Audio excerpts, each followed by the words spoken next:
Puudel. Sellel koeral on olemas kõik head omadused. Ta on tark, ta käitub ideaalselt ning lisaks on ka temaga ääretult lõbus. Kääbuspuudlid on pigem elavaloumulised ja mänguhimulised tegelased. Suured puudlid on pärinud nende joviaalsuse. Muuseas, suuri puudleid peetakse ühtedeks kõige targemateks koerteks maailmas. Tundlikud, kuid samas kuulekad, hämmastavalt vastuvõtlikud koerad. Koeraga vastastikku olles saad sa kohe aru, et ta tõepoolest vajab inimkontakti ja ta on alati rõõmsam, kui saab sinu või kellegi teise tuttava inimesega suhelda. Keskmise pikkusega jalutuskäigu kõrval on puudlite päevarutiinis sama olulisel kohal nii vaimsed ülesanded kui ka harjutused sabale. Selleks, et koera karv ei pulstuks, tuleb teda vähemalt üle päeva harjata. Huvitav teada.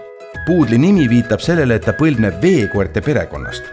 Alamsaksa keelest pärit sõna püdel tähendabki pritsimist. Puudel. Tihti alahinnatud suurepärane koer, kes sobib nii perre kui üksikule inimesele.